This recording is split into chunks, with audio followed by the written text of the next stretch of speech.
Hey guys, tonight we're embarking on an adventure that'll take us through icy winds, over stormy seas, and deep into the rugged landscapes of places you'd never expect to find Vikings. You probably won't survive the next 10 minutes without feeling a sense of wonder and, dare I say it, a little bit of awe. I mean, imagine those daring souls, armed with nothing but their wits and a few sharp axes, setting foot in lands so far-flung they'd make today's globetrotters look like homebodies. From icy fjords to scorching deserts, the Vikings were everywhere. Sure, they're mostly remembered for their wild raids, but there's another side to the story. The places they settled and the empires they tried to build. Tonight, we explore why they didn't just stop at Europe, but pushed further than you might ever expect. So, before you get comfortable, take a moment to like the video and subscribe, but only if you genuinely enjoy what I do here. I'd love to hear where you're tuning in from, so post your location and local time in the comments, and let's see where our journey is taking us tonight. Who knows, you might just be hearing this as you drift off into your own dream journey. Now dim the lights, maybe turn on a fan for that soft background hum, and let's ease into tonight's journey together. When we think of the Vikings, we often picture longships cutting through the cold northern waters, their crews raiding the shores of England, France, and beyond. But the story of the Vikings' reach stretches far beyond that narrow view. They were not just raiders, they were explorers and settlers, with a thirst for discovery that led them to some of the most unexpected places in the world. You might be surprised to learn that the Vikings were behind some of the earliest European footprints in North America, 500 years before Columbus even thought about getting on a boat. But the first Viking surprise isn't across the Atlantic, though. It's in Iceland, a land that, at first glance, doesn't exactly scream paradise. Imagine it. Volcanic eruptions, geysers spewing steam, glaciers lurking like frozen giants, and the wind howling through empty, treeless expanses. Not exactly the lush, warm land that would tempt a farmer or a fisherman, right? And yet, for the Vikings, it was the perfect place to escape the crowded lands of Scandinavia and build something new. Iceland, despite its harsh environment, offered space and freedom, a blank slate for those brave enough to make it their own. Historians still debate whether the Vikings were truly the first settlers in Iceland, or if they merely found a place already inhabited by Irish monks. Either way, around the 9th century, the Vikings, led by figures like Ingolfur Arnarson, are credited with founding the first permanent settlements. For the Vikings, Iceland was the perfect middle ground between their home in Scandinavia and the far reaches of Greenland. But why Iceland? Why choose such a barren place when you could have raided in warmer regions like the Mediterranean, or even stayed in the familiar shores of the British Isles. Well, part of it had to do with geography. Its position in the North Atlantic made it a perfect stopping point for the Vikings traveling to Greenland. More than that, Iceland offered something else, a sense of independence. It wasn't ruled by kings or lords, but had a more democratic structure, with chieftains and councils that could be influenced by settlers. It was an opportunity to create a new kind of society. But, as with all Viking ventures, the real challenge was surviving the harsh elements. Would these settlers be able to thrive? Or would they become just another chapter in the book of Viking failure? So, the Vikings set foot in Iceland, and what they found was a land of contrasts. On one hand, it was desolate, with few trees and a fierce climate that could turn hostile at a moment's notice. On the other hand, the volcanic soil, once tamed, was fertile, and the bounty of the sea offered fish, seals, and seabirds in abundance. But it wasn't just the physical landscape that made Iceland alluring. It was also a new frontier, a place where they could carve out their own destinies, away from the pressures of the old world. Iceland wasn't just a place to escape to. It was a place where the Vikings could reinvent themselves. As the settlers spread across the island, they built farms, raised livestock, and began to establish the roots of what would eventually become the Icelandic culture we recognize today. The Vikings were known for their fierce independence, and Iceland became the epitome of that spirit. They faced volcanic eruptions, isolation, and a constantly shifting environment, but they persevered. It was an uncomfortable paradise in many ways, but to the Vikings, it was an opportunity they couldn't pass up. But it wasn't just the harsh land that made life challenging. Iceland's location made it a perfect target for the volatile weather patterns of the North Atlantic. You might think the Vikings would have been used to it by now, but their ships weren't exactly built for stormy seas. At least not in the way that later European explorers' vessels would be. Yet, it was their longships, with their shallow drafts and high speed, that allowed them to push further into Iceland's rocky shorelines. So, despite the risks, they set sail. And what they found was a land where they could test their limits and prove their resilience. Some say the Vikings were just lucky to find Iceland when they did. Historians still argue whether the decision to settle there was a calculated move or simply a happy accident. Maybe it was a mix of both. They certainly didn't know the full scope of what lay ahead, but they were driven by that same Viking spirit, the one that demanded they conquer the seas, no matter how unpredictable or dangerous.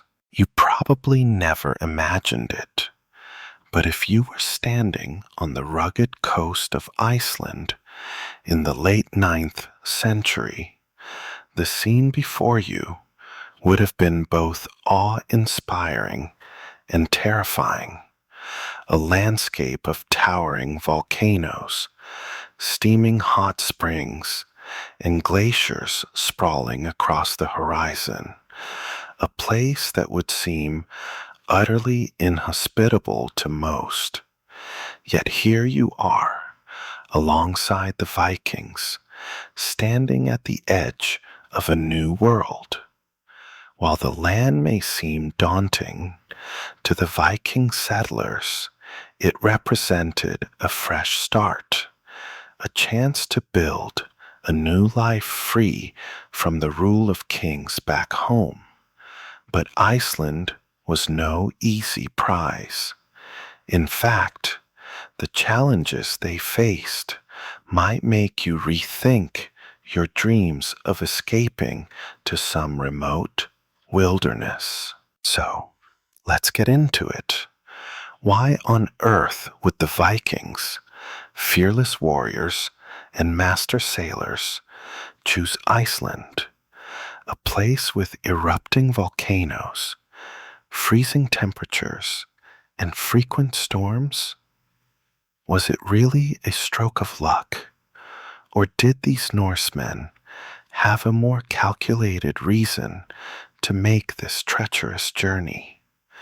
Historians still debate the motivations behind this great migration, but one thing's clear.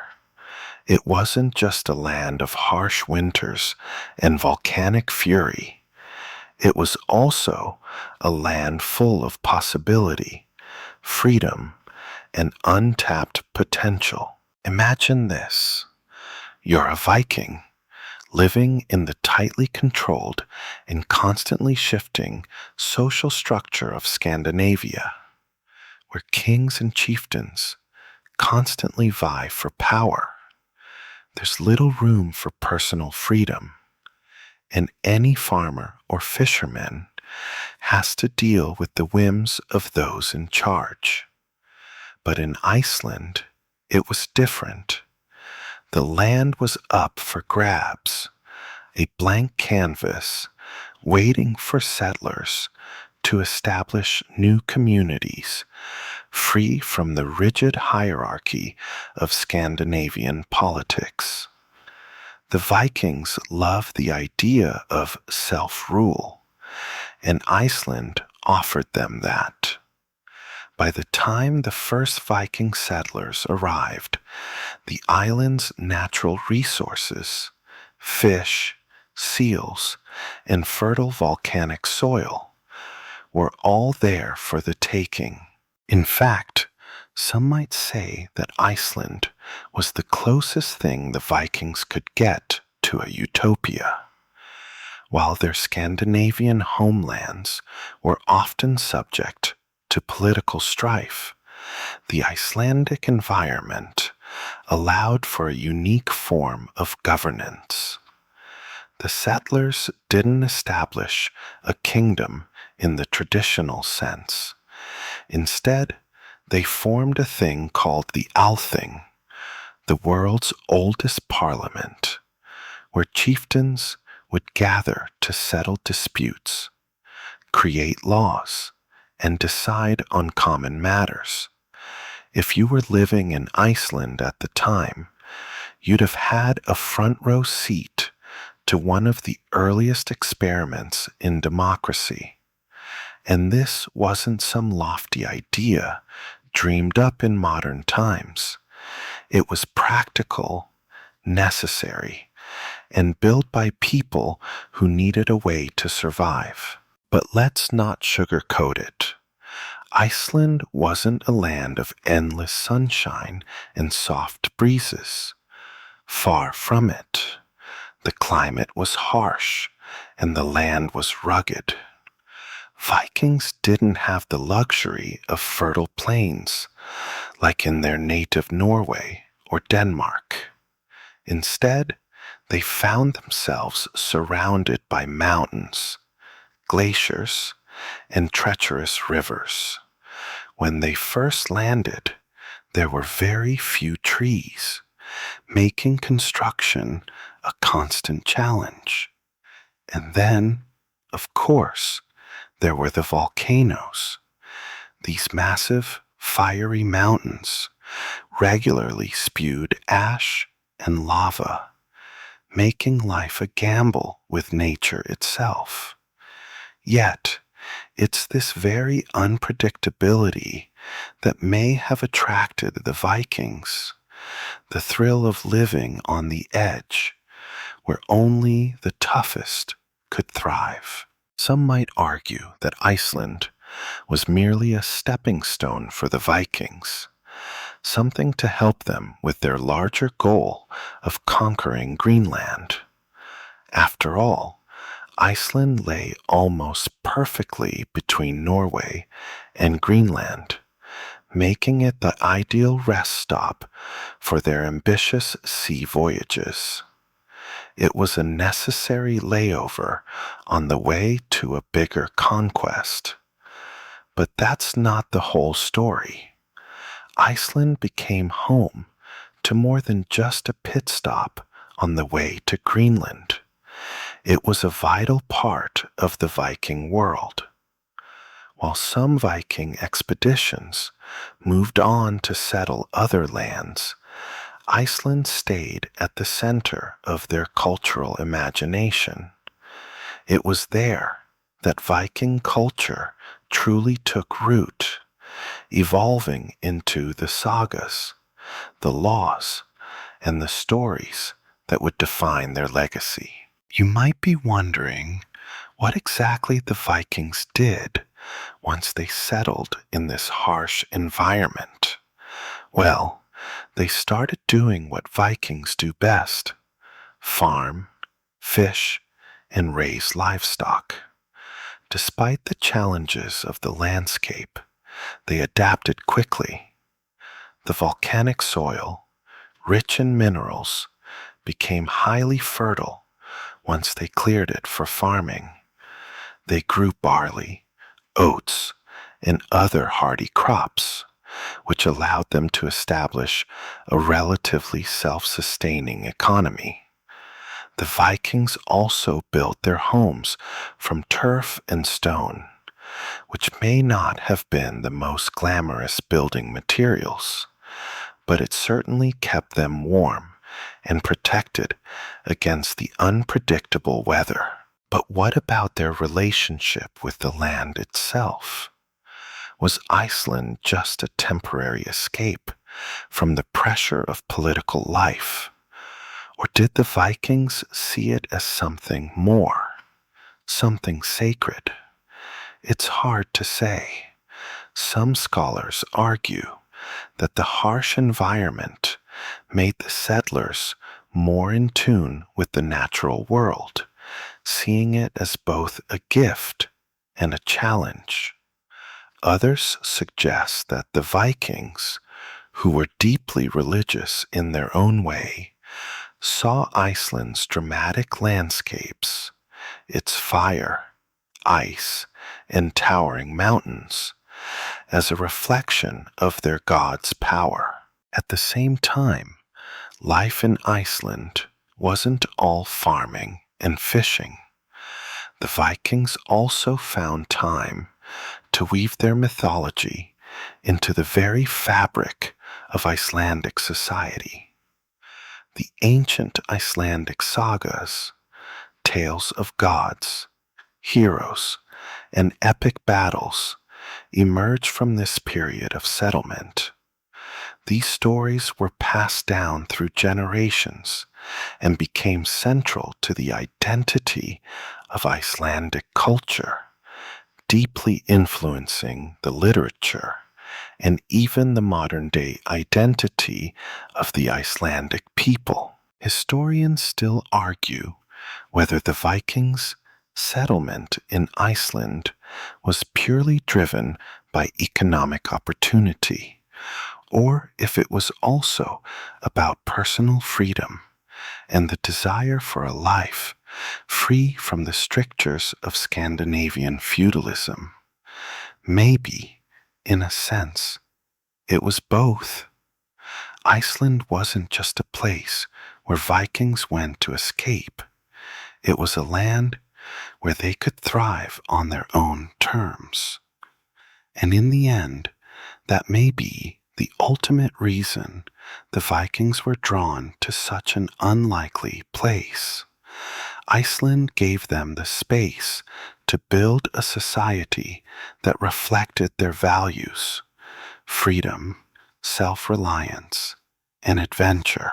Let's keep going on our journey, shall we? The Viking quest for new lands didn't stop at Iceland's volcanic shores. Oh no, there was one more destination that beckoned across the cold waters of the North Atlantic: Greenland. Now, when you hear Greenland, what probably comes to mind are massive glaciers, endless stretches of ice, and an almost uninhabitable wasteland. But in the Viking era, it wasn't quite so bleak, at least not at first. So why on earth would the Vikings venture to Greenland, of all places? Was it really as desolate as it sounds? Or was there something else lurking beneath the icy surface? You've probably heard the expression, the Greenland paradox. It's the concept that during the Viking Age, the Norse explorers dubbed Greenland as a place of lush, fertile land, when in reality, what they found was closer to an Arctic wilderness, with a landscape more suited to ice fishing than farming.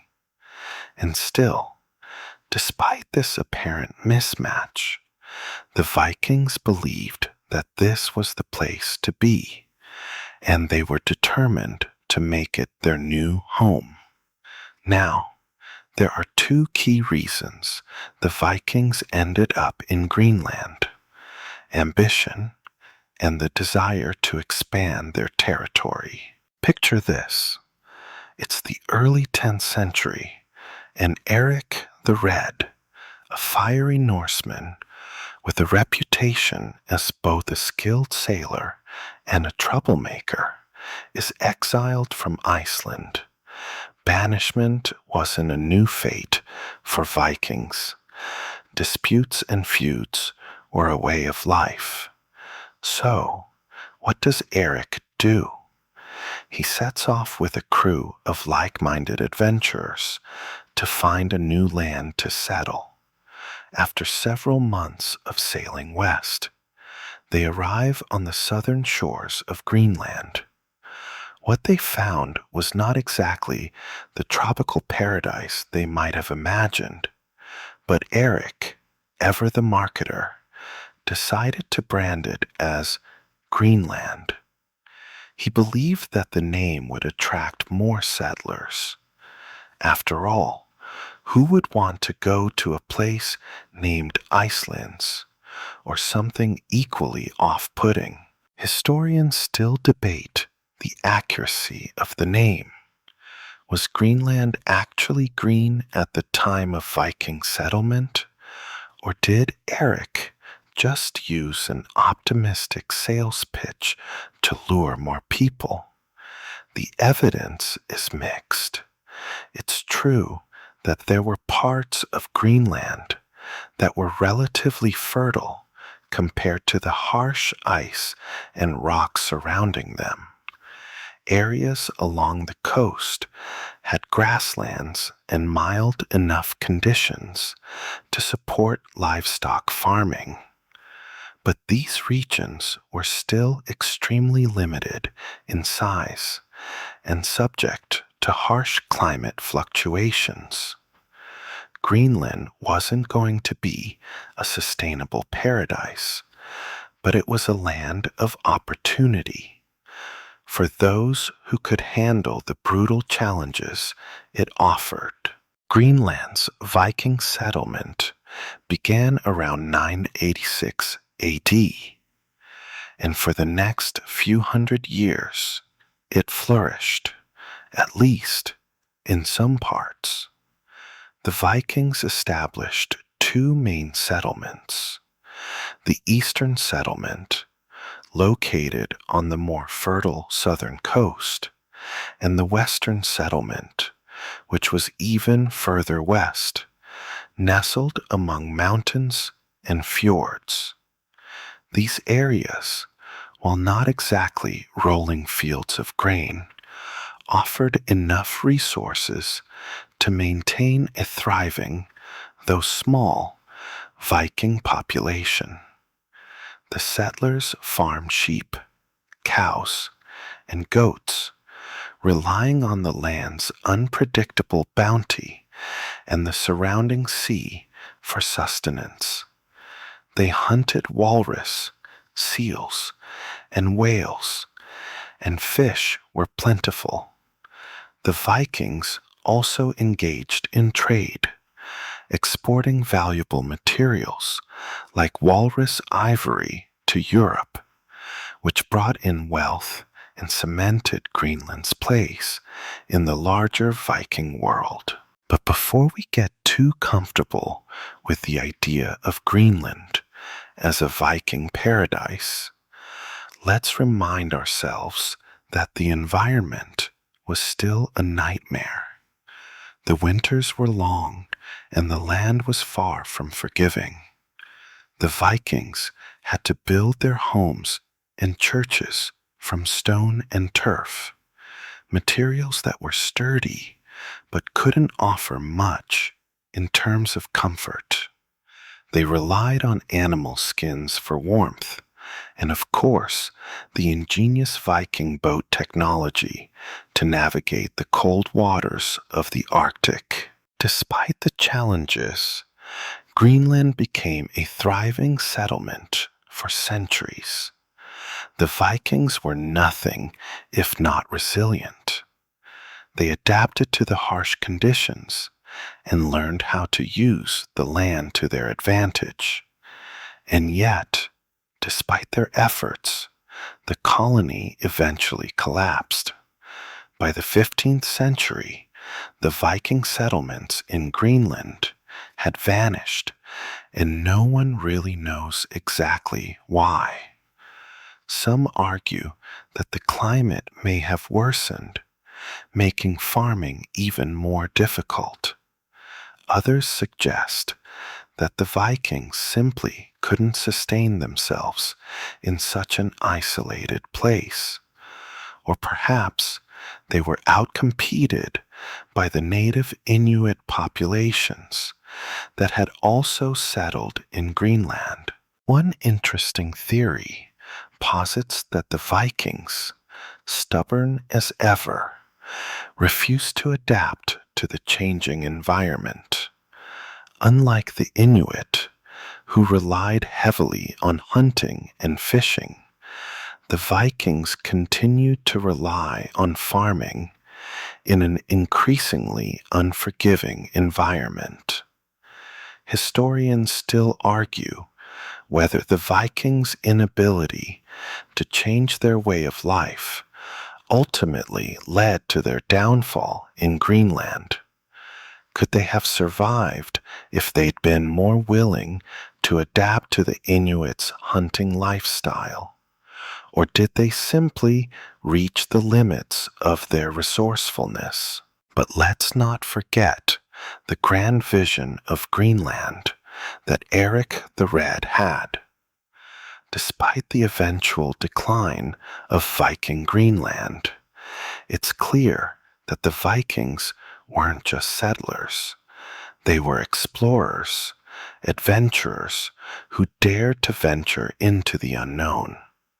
Greenland may have been harsh, but it was also a testament to the Viking spirit of discovery, the same spirit that led them to Iceland, Vinland, and even parts of the Mediterranean.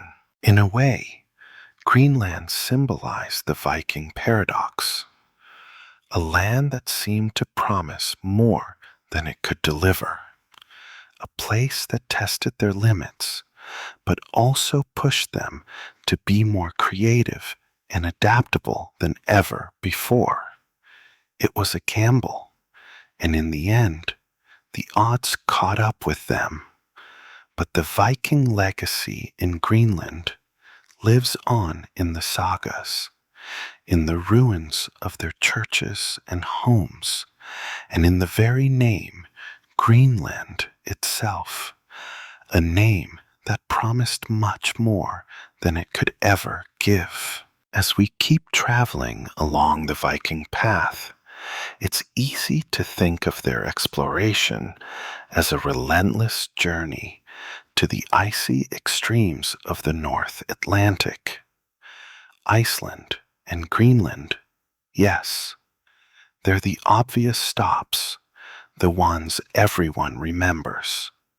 But what about the smaller, lesser known destinations along the way? The Vikings didn't just stop in the biggest, most dramatic places.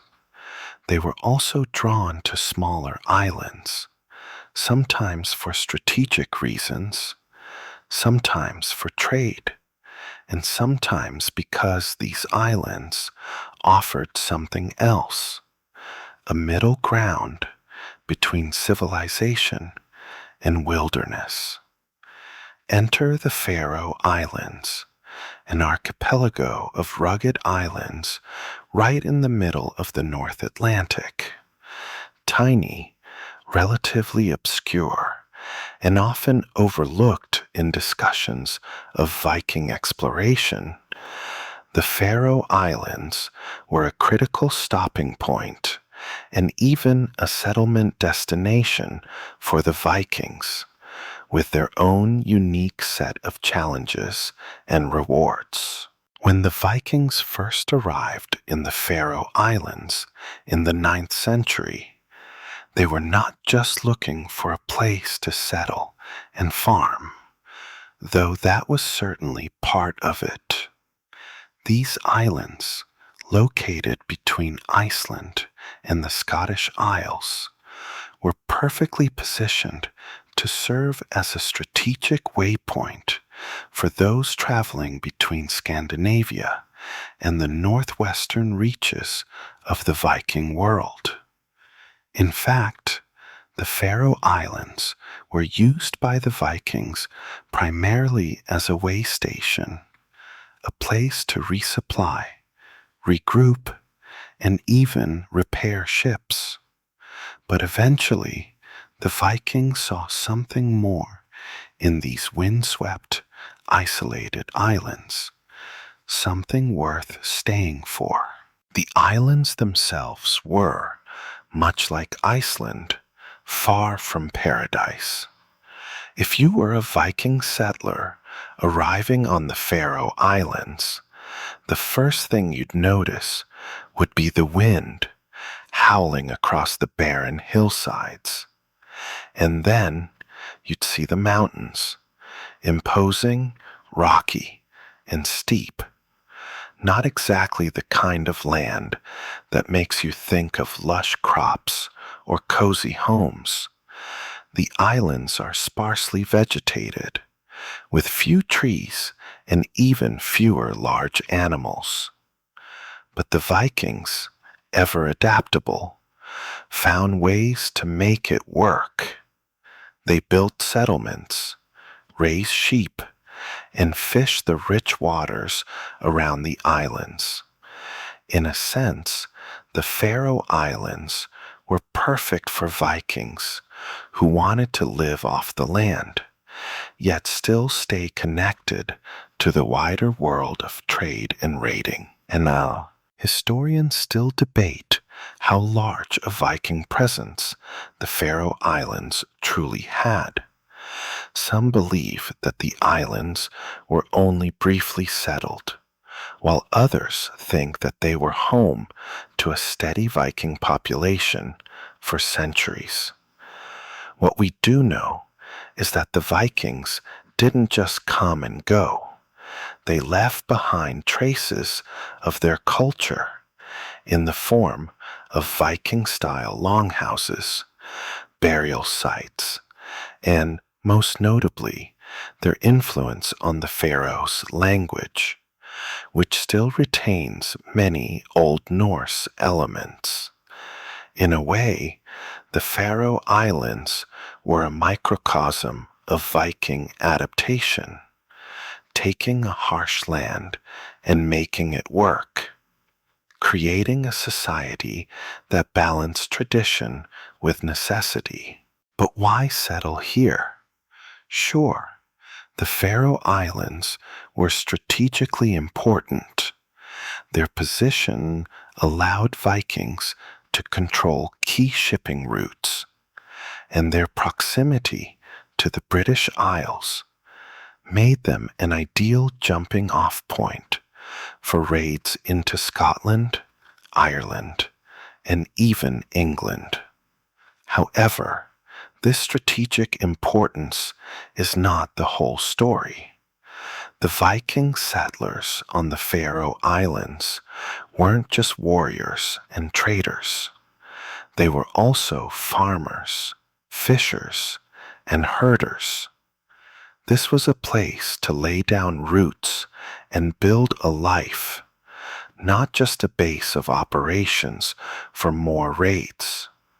While the Vikings were famously warriors, they also needed food, shelter, and stable communities. And the Faroe Islands, with their wild but rich coastal waters, provided just enough sustenance for them to thrive. But let's not romanticize the Viking experience on these islands. The climate in the Faroes was incredibly harsh, with cold winds, heavy rainfall, and only a small window of time in the summer for farming. For the Vikings who chose to settle there, life would have been a constant struggle against nature. The steep hillsides would have made farming difficult, and the winters could be brutal. The people who settled on the Faroe Islands would have had to be incredibly resilient, perhaps even more so than those who settled in Iceland or Greenland. But again, the Vikings didn't shy away from a challenge. They were experts at turning hardship into opportunity. Despite the challenges, the Faroe Islands allowed the Vikings to establish a culture that would leave its mark on the region. The Faroese language is still spoken today, and much of the cultural heritage of the islands is derived from Viking traditions. The islanders built stone churches, established local governance, and even maintained trading routes with other parts of the Viking world. Some historians argue that the Faroe Islands played a key role in the cultural transmission between Scandinavia and the British Isles.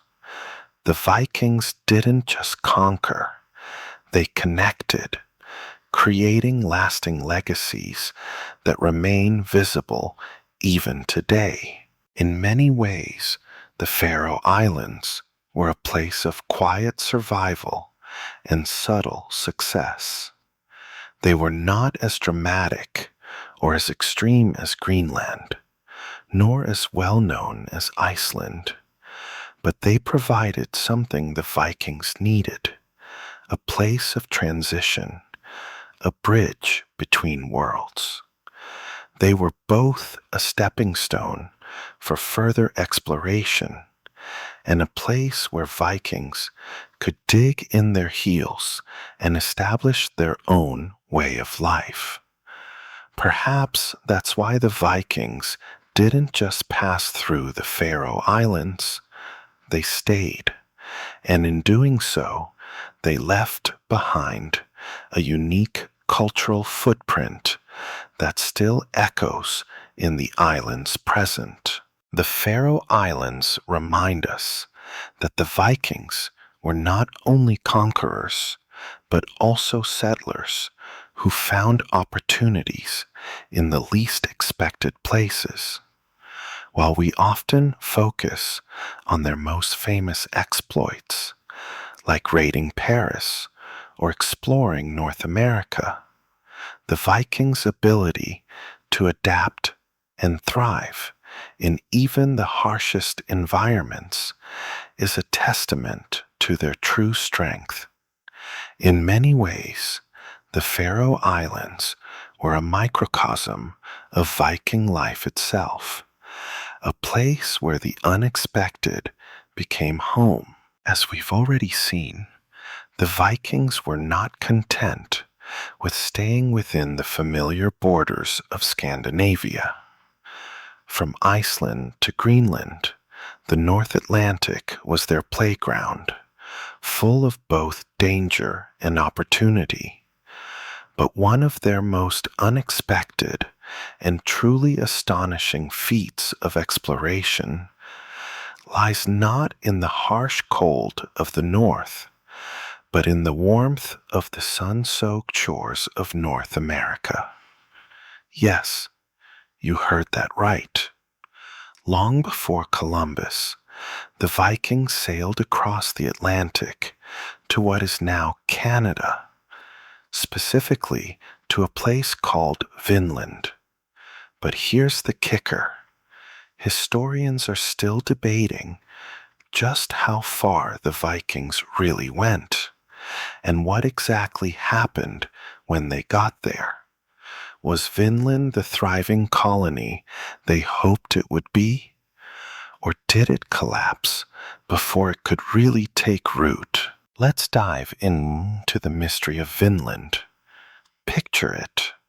The Vikings, led by the adventurous Leif Erikson, son of the infamous Eric the Red, sail westward from Greenland in the early 11th century, following the stars and the currents, driven by stories of lush, fertile lands that could offer them a new life. After months of sailing through stormy waters, they reach the North American coast. According to the sagas, they landed in a place with abundant resources, farms, forests, and wild grapes. Yes, grapes. The name Vinland comes from this very description. But here's the catch. While the sagas are filled with tales of battles with indigenous populations and the discovery of new resources, archaeological evidence has been scarce. What really happened? Did the Vikings set up a permanent settlement, or was Vinland just another fleeting chapter in their history? The first clear piece of evidence that confirms the Vikings made it to North America comes from a site called Lance Oaks Meadows, located on the northern tip of Newfoundland, Canada.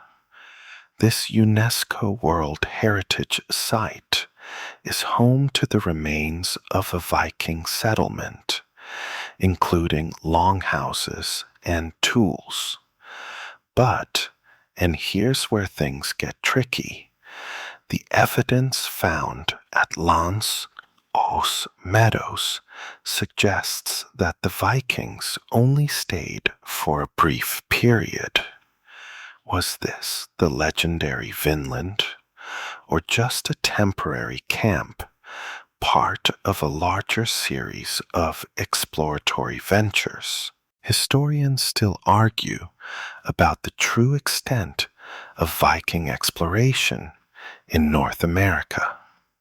Some suggest that Lance Oaks Meadows was just one of many stops along the Vikings' North American journey. Others believe that Vinland might have been located further south, perhaps in areas of present-day New England, where the climate was milder and the resources more abundant. Archaeological evidence in these regions remains sparse, but that hasn't stopped the speculation. Some researchers point to mysterious artifacts like Viking-style coins and tools that have been found in unexpected places as possible signs of Viking settlement. Others argue that these objects were traded or brought by other European explorers at a later date. But here's the thing. Even if the Vikings didn't establish a long-lasting colony in Vinland, their exploration of North America still had a profound impact. The very idea that the Vikings were here, on the shores of the New World, hundreds of years before Columbus, forces us to rethink what we know about the age of exploration. Their journey wasn't just about raiding and conquering. It was about pushing the boundaries of the known world. And while their attempt at settling Vinland may have failed, their presence in North America is a reminder of their insatiable curiosity and their desire to push ever forward, no matter the odds. It wasn't all smooth sailing, of course. The sagas recount multiple conflicts between the Vikings and the indigenous peoples of North America. These encounters were likely much more complex than the simple battle of civilizations narrative often painted by history.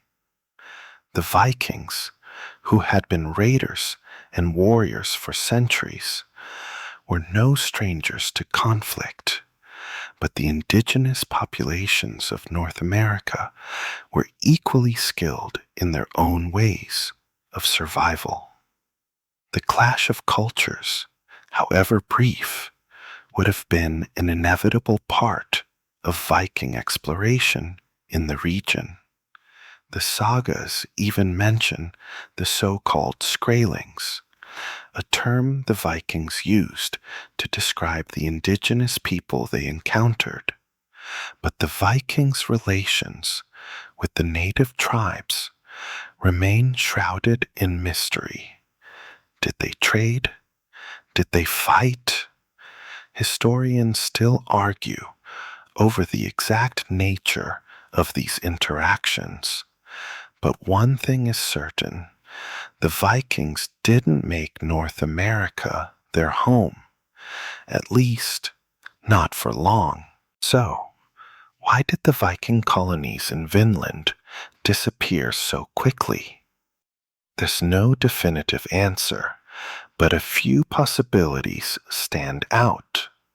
For one, the harsh winters of the North Atlantic could have made life in Vinland unbearable.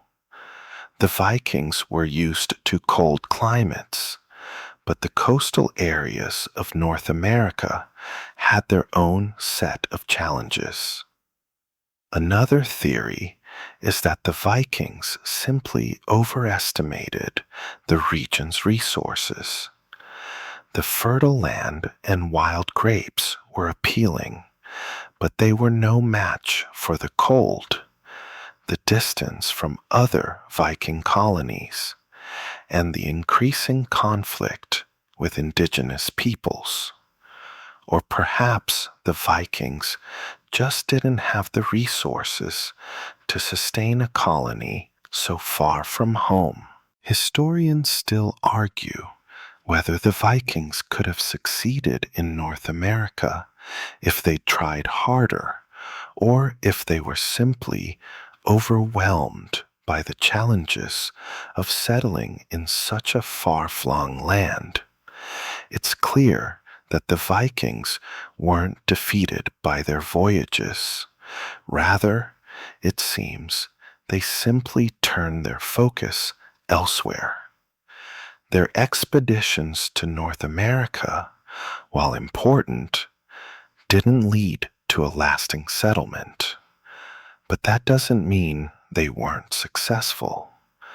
The very fact that they reached these distant shores, set foot on a new continent, and recorded their stories for posterity is a testament to their exploratory spirit.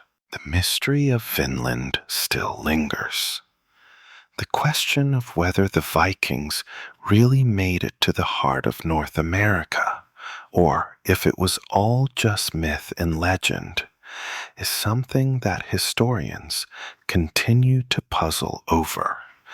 But whatever the outcome, the Vikings' brief foray into North America is a powerful reminder of their ability to reach beyond their known world, to take risks and sail into the unknown. And even if their North American dreams didn't come true, their legacy as explorers is still etched into the history of the world. If you think the Vikings were solely concerned with conquering the frigid northern coasts and distant islands, it's time to adjust that image.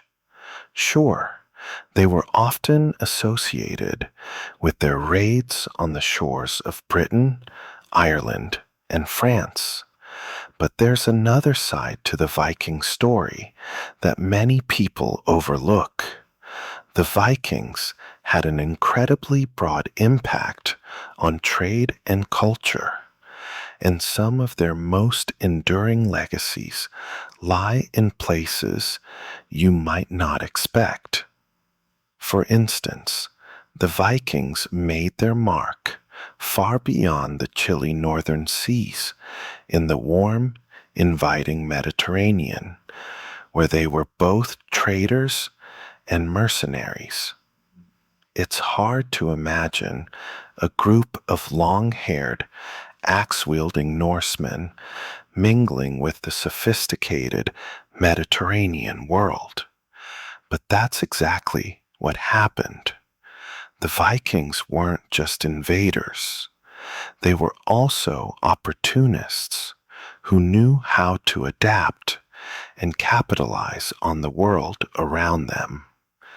And while we often think of their Mediterranean exploits as footnotes, they were anything but. Let's start with the Vikings' encounter with the Mediterranean world, which was as much about trade and diplomacy as it was about raiding. Picture the scene. The sun shines down on the Mediterranean, and Viking ships, with their distinctive dragon-headed prow, appear on the horizon. These were not the traditional Viking raids we think of when imagining berserkers attacking unsuspecting coastal villages. Instead, the Vikings were drawn to the Mediterranean for trade. The region was a hub of commerce, connecting Europe, Africa, and Asia, and it had goods the Vikings wanted: spices, wine, silk, and precious metals. The Vikings were particularly interested in the goods of the Islamic world, which had flourished in the Middle Ages. In fact, Vikings and Arabs traded across the Mediterranean, exchanging silver, slaves, and furs for luxury goods that were otherwise out of reach in the colder northern lands. Historians still argue whether the Vikings were ever able to establish any significant presence in the Mediterranean, but their interactions with the region were undeniably important. It's known that Viking mercenaries fought in the Mediterranean, notably in the service of the Byzantine Empire. The Varangians, as they were called, were an elite group of soldiers, mostly made up of Norsemen, who served as the emperor's personal guard. They were renowned for their fierce fighting skills and loyalty. The Byzantine emperor would have known exactly who he was hiring: hardened warriors who had been trained to fight in the frigid northern reaches and who could hold their own against any foe. These Varangians became legendary for their bravery, and their presence in Constantinople, the jewel of the Byzantine Empire, was one of the most interesting chapters of Viking history. They were not just conquerors. They were sought after for their military prowess and served as an integral part of the Byzantine defense. While their military role in the Mediterranean might have been their most well-known involvement, the Vikings also left their mark through commerce. They were involved in the slave trade, both as traders and as the victims of trade, with slaves being taken from their raids in the north. These slaves were sold in Mediterranean markets, where they were put to work in a variety of roles, from domestic servitude to agricultural labor. But it wasn't all one-sided.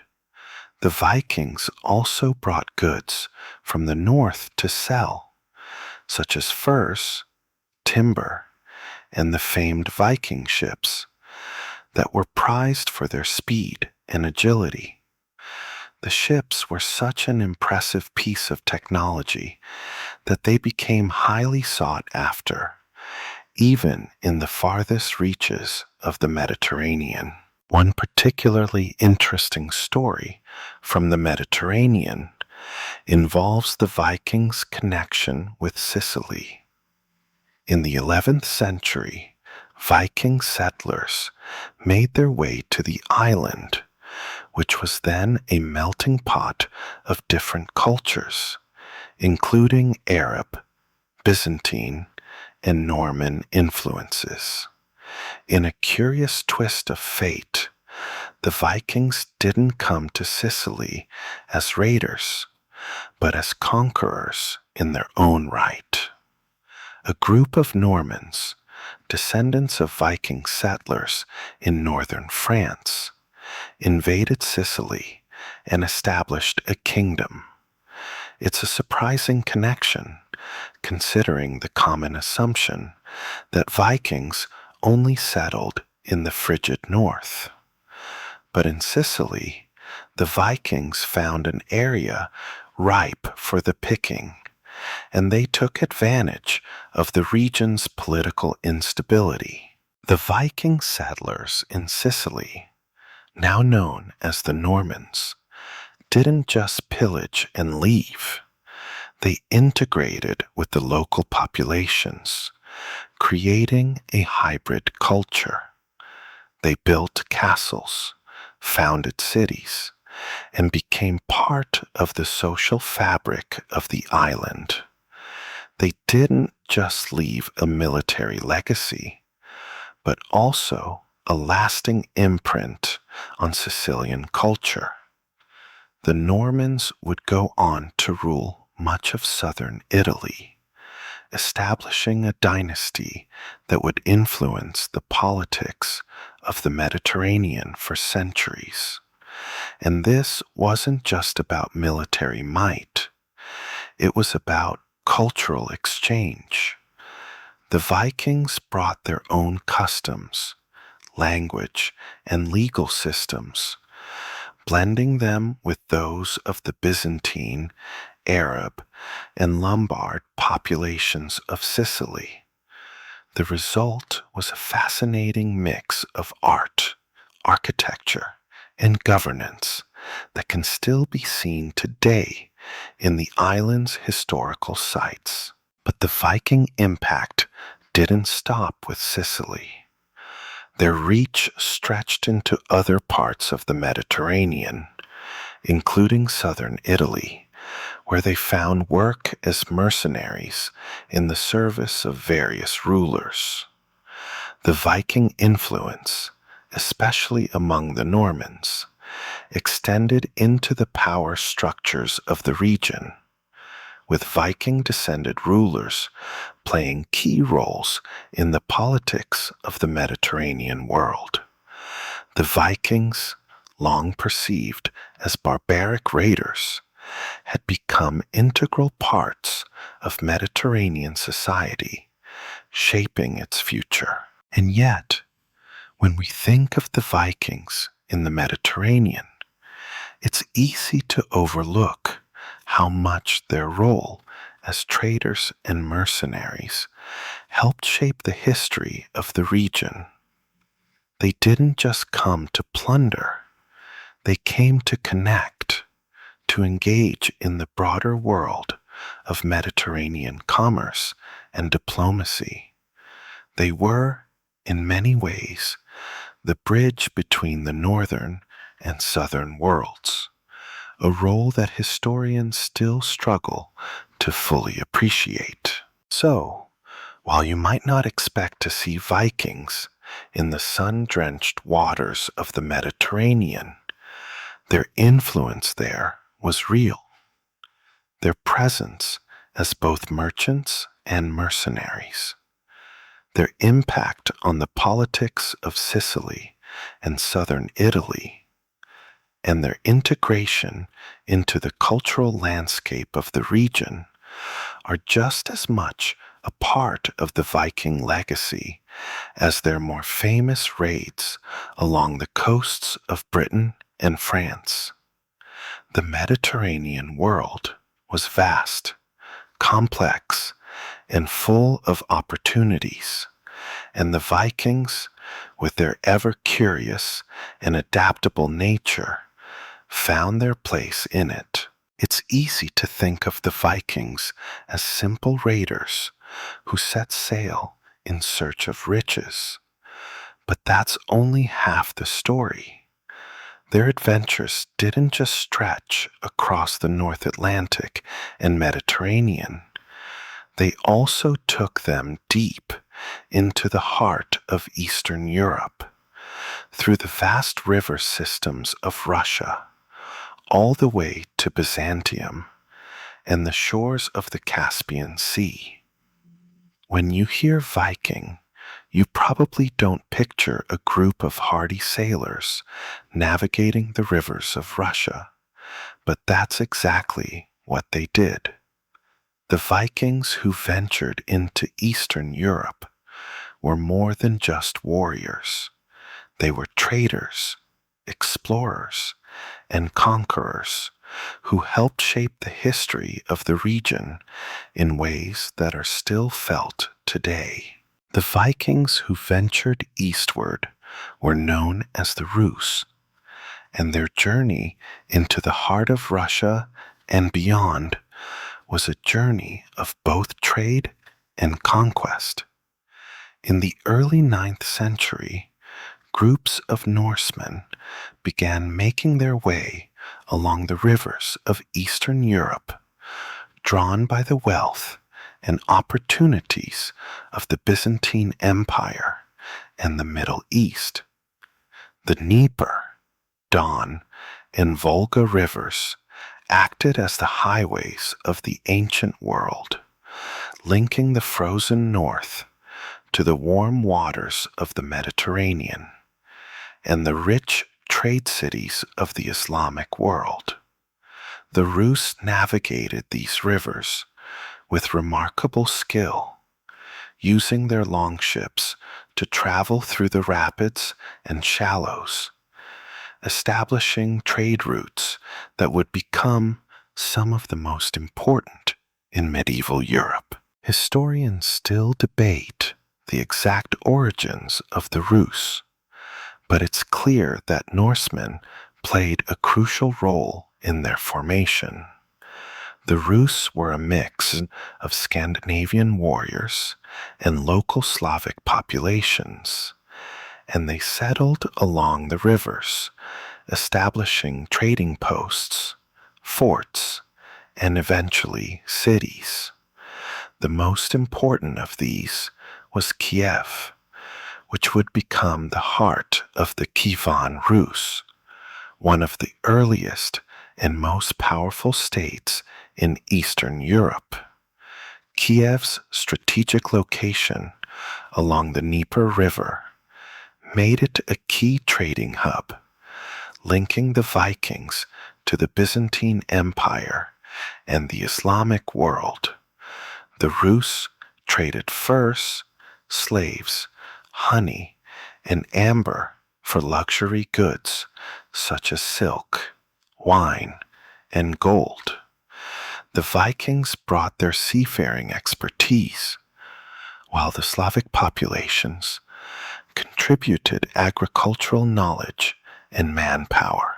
But the Vikings didn't just settle and trade, they also fought. The Rus were known for their fierce warriors, who frequently raided and fought their way into new territories. Over time, they expanded their influence, eventually founding the powerful state of Kievan Rus. The Vikings who settled in this region were not just mercenaries.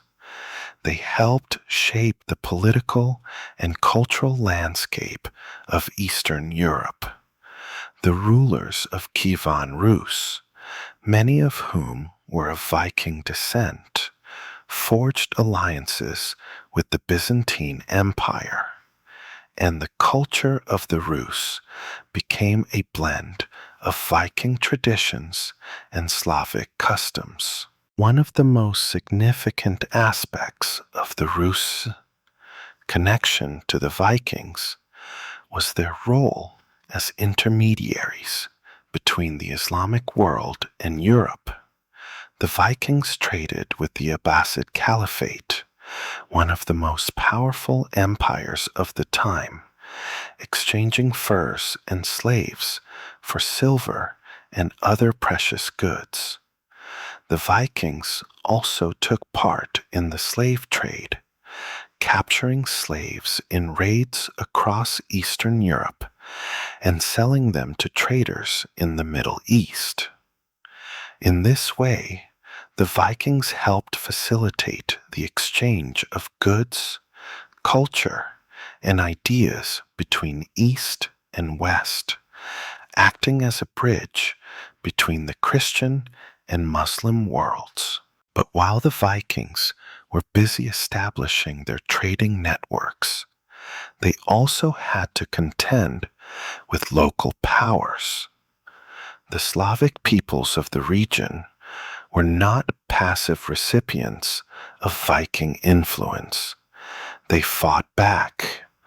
One of the most famous conflicts in Viking history took place when the Rus clashed with the Khazars, a powerful Turkic state that controlled much of the Caspian region.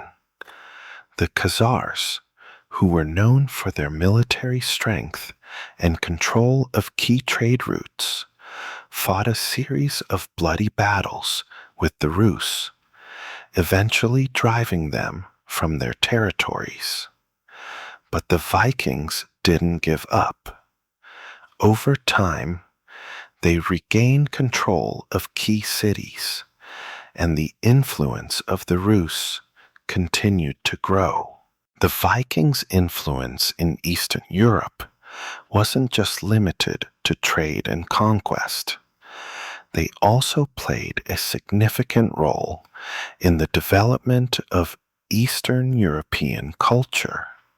The Rus adopted many aspects of Byzantine culture, including Christianity, and by the end of the 10th century, the rulers of Kievan Rus had converted to Christianity, solidifying the state's ties with the Byzantine Empire.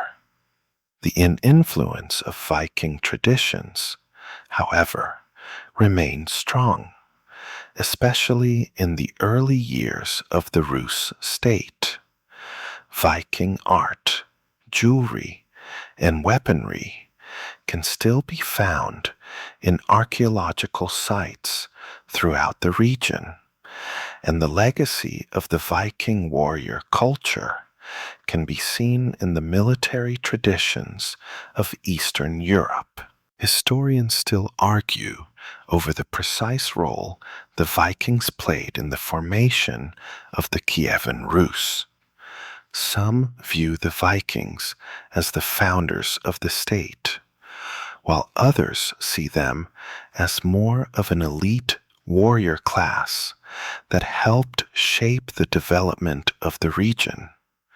What is clear, however, is that the Vikings' presence in Eastern Europe was one of the most significant, yet often overlooked, chapters of their history. They were not just raiders, they were traders, explorers, and rulers who helped shape the future of a region that would become a major player in medieval Europe. In many ways, the Vikings in Eastern Europe embody the spirit of exploration and adaptation that defined their entire culture. They were not bound by geography or tradition. Instead, they looked to the world around them, saw opportunities, and seized them. Whether it was through trade, warfare, or politics, the Vikings left their mark on Eastern Europe, forging connections that would last for centuries. Today, when we think of the Vikings, we often focus on their raids and their ships, but their impact on the history of Eastern Europe is just as significant and perhaps just as unexpected. As we continue to unravel the unexpected places where the Vikings set their roots, it's impossible to ignore the fascinating, yet often overlooked, legacy they left in the Mediterranean world. We've already discussed their mercenary role in the Byzantine Empire and their trade routes that stretched across the Mediterranean, but the Vikings' influence went beyond raiding, mercenary service, and commerce. They had a strange and unexpected presence in the heart of the Mediterranean, the southern coasts of Italy, and even the island of Sicily.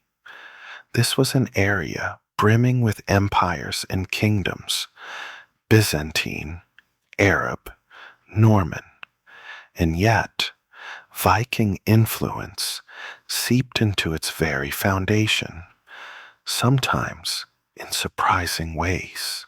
At first glance, it seems odd to imagine Vikings in this sun-drenched part of the world. After all, the Mediterranean conjures images of olive groves, bustling markets, and a history of ancient empires far removed from the dark, cold fjords of Scandinavia. But as Viking influence expanded, so too did their interactions with the Mediterranean civilizations. Viking warriors, known for their naval prowess and battle-hardened skills, found themselves in this complex world, sometimes as conquerors, but more often as opportunists, finding a place amidst the turbulent politics of Italy's southern reaches. It all began when Viking mercenaries, primarily composed of Norsemen, made their way to southern Italy. This was an era of fragmentation, where power was constantly shifting and competing kingdoms and factions vied for control. The Italian peninsula was deeply divided, while the northern parts were controlled by the Holy Roman Empire. The south was a battleground between the Byzantines, Arabs, and various other regional powers. It was in this context that the Vikings found their role, not as invaders, but as valuable assets. The Normans, who were descendants of Viking settlers in France, saw this as an opportunity to conquer new lands. By the 9th and 10th centuries, Viking adventurers, sometimes referred to as the Northmen, began to establish themselves in Italy, first in the south, and then extending into the island of Sicily. In fact, it was the Normans, who were of Viking origin, that would come to rule much of southern Italy and Sicily during the 11th century. Their arrival had a profound and lasting impact on the political landscape of the region. The first Viking forays into southern Italy came under the banner of mercenary work. In the chaotic landscape of 10th century Italy, there were many opportunities for foreign fighters to find employment. The Vikings were known for their fearsome warrior culture and were often recruited by various Italian factions.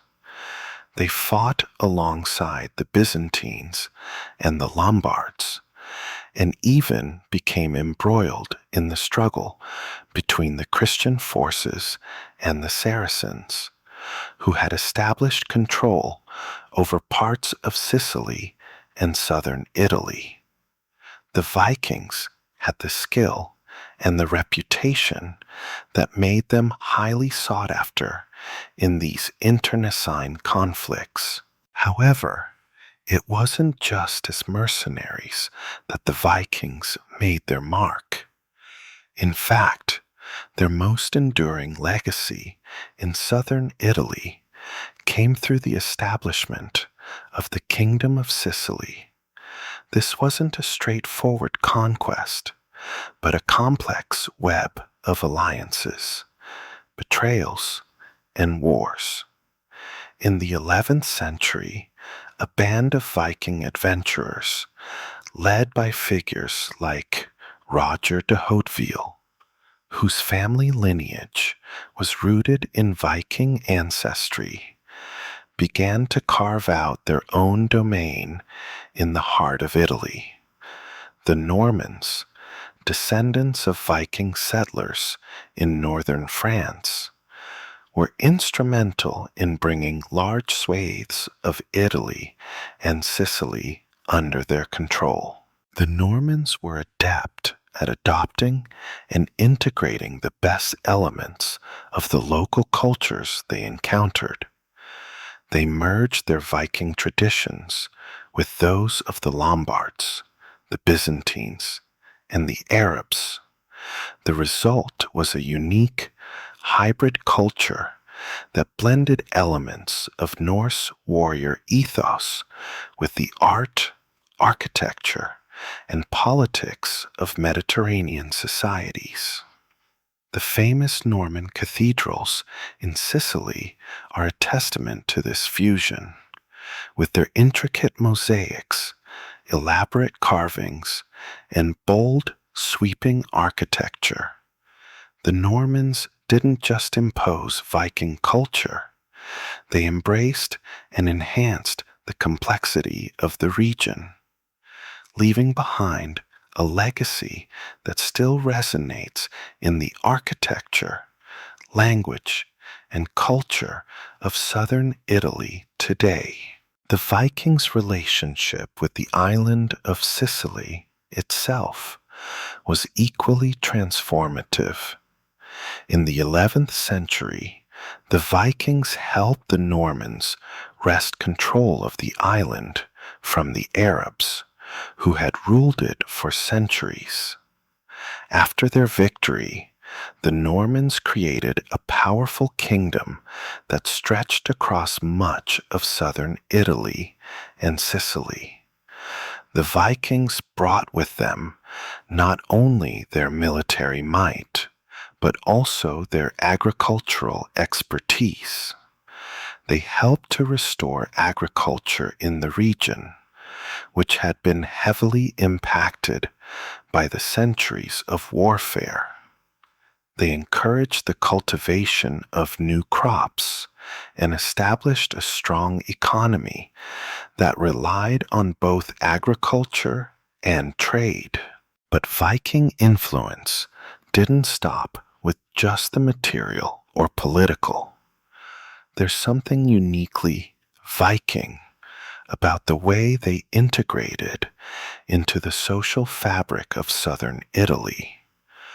Rather than completely overthrowing the existing systems, they adapted to the local culture, much as they did in their other settlements.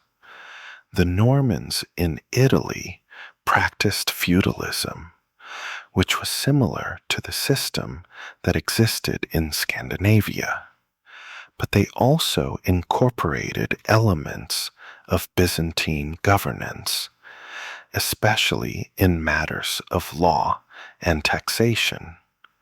They also brought the influence of the Church and Christianity with them, reinforcing the Roman Catholic structure while allowing for some religious flexibility, especially in their dealings with the Muslims and Jews who had lived in the region. One of the fascinating aspects of Viking involvement in southern Italy and Sicily is their unexpected ability to adapt to the cosmopolitan nature of the Mediterranean world.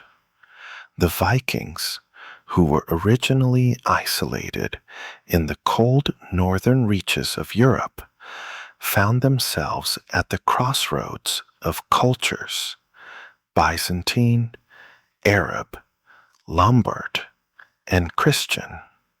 Instead of simply imposing their way of life, they absorbed and transformed the region, leaving a lasting imprint on the art, architecture, and governance of the time.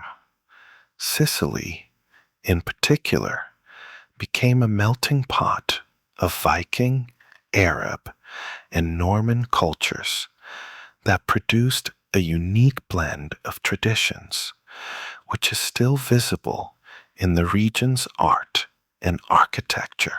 The Vikings' surprising role in the Mediterranean world underscores a key aspect of their identity: their incredible adaptability.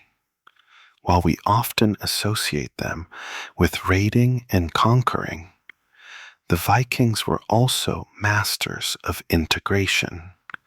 Whether it was in the harsh, frozen lands of the north, the warm sun of the Mediterranean, or the far-reaching rivers of Russia, the Vikings were constantly in motion, moving, evolving, and leaving their mark on places you would least expect. And even if they didn't always stay forever, their impact is still felt in the stonework of ancient cathedrals, the mingling of cultures, and the vibrant legacy of places like Sicily. Proof that even the most unexpected of Viking settlements had lasting power. While the Vikings' legacy in the Mediterranean and Eastern Europe is often remembered for the formation of empires and lasting cultural exchanges, there's another side of the Viking experience that's more elusive and, at times, more mysterious. The Vikings were, after all, master storytellers, leaving behind a rich tapestry of myths and sagas that shape how we view them today. But buried within these sagas, and in the scattered remnants of Viking settlements across the globe, is a fascinating, ongoing debate about the scope and nature of their explorations. Did the Vikings truly reach the distant shores of North America, as the sagas suggest? And what does the evidence, or lack thereof, mean for our understanding of the Vikings' broader influence? The story of Viking exploration in North America is perhaps one of the most intriguing and least understood aspects of their legacy. As we've seen, the Vikings reached what they called Vinland, likely the area now known as Newfoundland, around the year 1000. They didn't settle there for long, but they left behind a legacy that has sparked centuries of debate. Why didn't they stay in North America? Historians still struggle to pinpoint the reasons behind their quick departure. Did they fail to adapt to the environment? Were they driven away by indigenous peoples? Or was it simply that the Vikings, who were more accustomed to living on the edge, decided that the New World didn't hold the same promise as other lands? The first clue we have about Viking presence in North America comes from the sagas themselves. The Vinland sagas, two epic tales passed down through generations, recount the journeys of Leif Erikson and his crew to the shores of Vinland. The sagas describe a land of abundant resources, wild grapes, timber, and fertile soil, along with challenges like the indigenous Skrælings, a term the Vikings used for the Native American peoples they encountered. But the sagas, written centuries after the events they describe, are fraught with exaggerations and mythologized elements. Historians continue to debate the accuracy of these accounts, especially since no archaeological evidence confirmed their stories until the 1960s. The breakthrough came when Lans o Meadows, a Norse settlement, was discovered on the northern tip of Newfoundland. This site, a UNESCO World Heritage Site today, provided solid evidence that Vikings did indeed settle in North America, at least temporarily. The ruins of longhouses, iron tools, and other artifacts, all unmistakably Viking, confirm that Norsemen reached the continent nearly 5 centuries before Columbus. But as impressive as this discovery was, it raised more questions than it answered. If the Vikings had truly been in North America, why weren't there more settlements? Why is the evidence so sparse?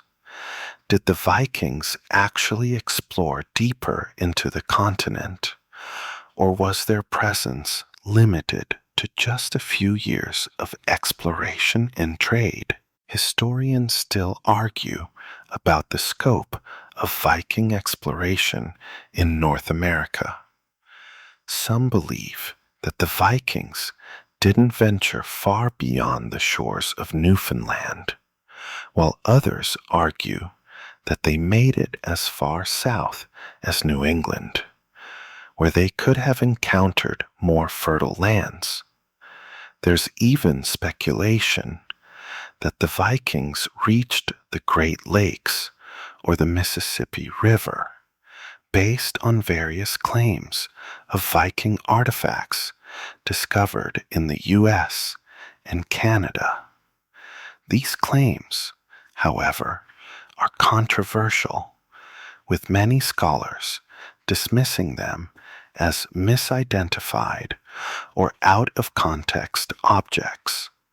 Still, the possibility of a larger Viking presence on the continent remains tantalizing, and some researchers continue to investigate potential Viking sites in North America. One of the most intriguing elements of the Viking legacy in the Americas is the possibility that they didn't just settle briefly, but might have established deeper ties with the indigenous peoples they encountered.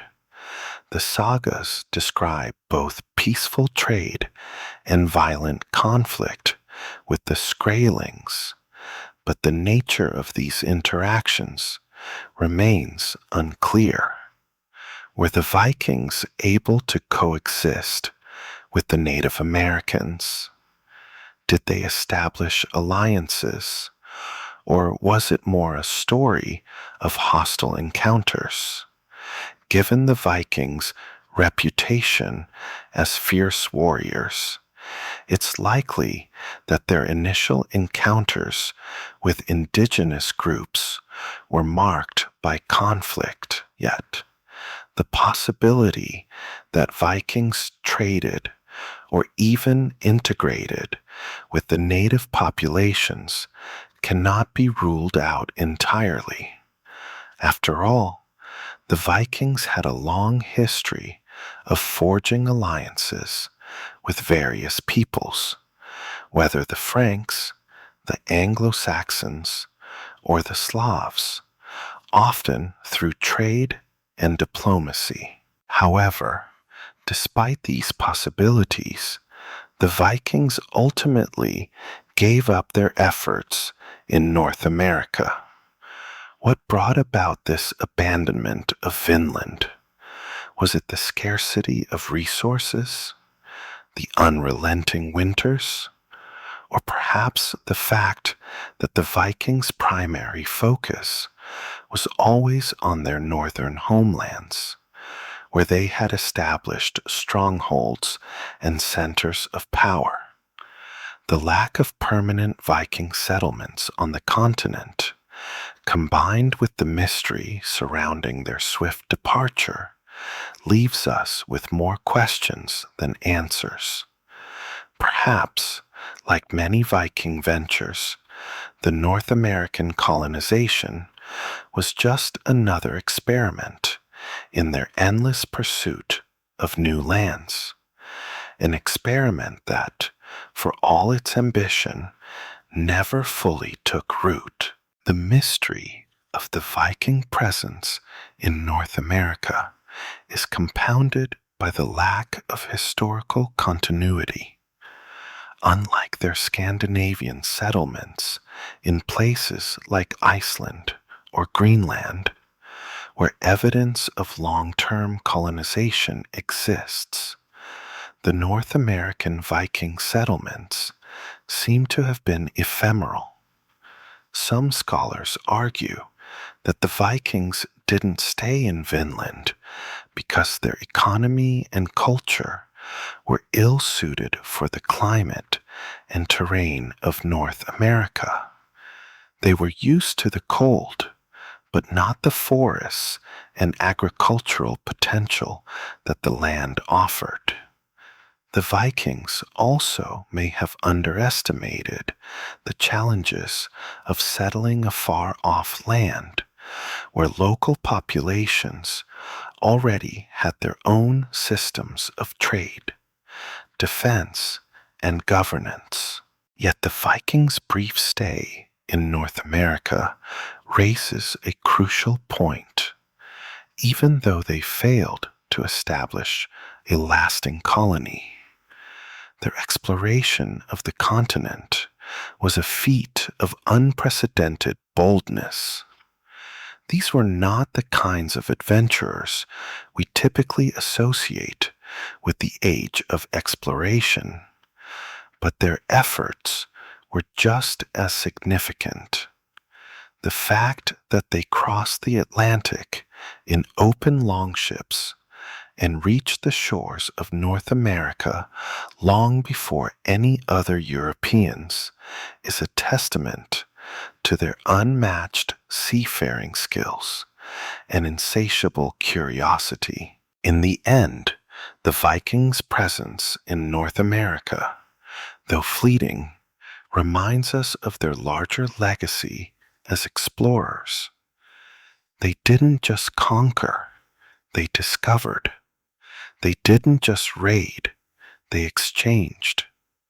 And even if their North American venture didn't lead to permanent settlements, their story remains one of the most captivating chapters in the history of global exploration. As we come to the final leg of our journey through the unexpected places the Vikings settled, it's time to reflect on the broader impact of their explorations. The Vikings were far more than just warriors, traders, or settlers. They were a culture that embraced resilience, adaptability, and a relentless drive to push boundaries. While their story often focuses on their raids and conquests, the true extent of their influence is much deeper and more complex.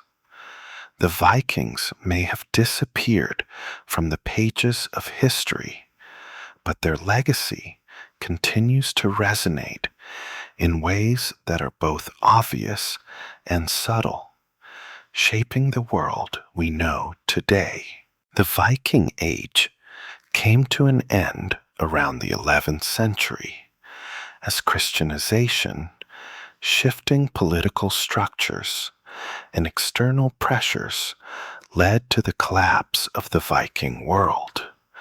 But their influence didn't vanish with their empires. The Vikings may have faded into the mists of time, but the traits that define them, exploration, trade, and the adaptability to new environments, can still be felt today. In fact, the world of the 21st century, with its global connections, cultural exchanges, and endless frontiers of exploration, often mirrors the Viking spirit more than we might realize. Take the notion of discovery, for example. The Vikings were among the first Europeans to establish contact with North America, a land that would remain largely untouched by Europeans until the voyages of Christopher Columbus.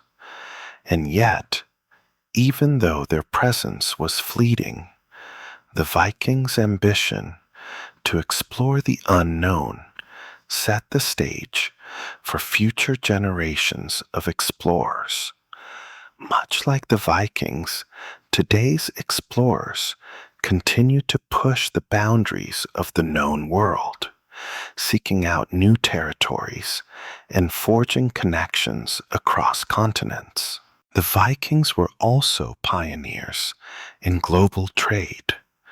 Their roots spanned from the icy shores of the North Atlantic to the exotic marketplaces of the Mediterranean, the bustling cities of the Byzantine Empire, and even as far as the Caspian Sea. In many ways, they helped lay the groundwork for the interconnected world we live in today. Their trade networks weren't just about goods. They were about the exchange of ideas, cultures, and technologies. The Vikings, much like modern-day international traders, understood the power of connection. the ability to move goods and ideas from one place to another, linking disparate cultures in ways that fostered mutual growth and understanding. Yet, perhaps the most striking legacy of the Vikings is the way they reinvented themselves. Whether in the frozen landscapes of Iceland and Greenland, the sunny coasts of the Mediterranean, or the riverways of Russia, the Vikings proved that resilience was their defining characteristic. They didn't just endure, they adapted, creating communities where none existed before, blending their traditions with those of the peoples they encountered.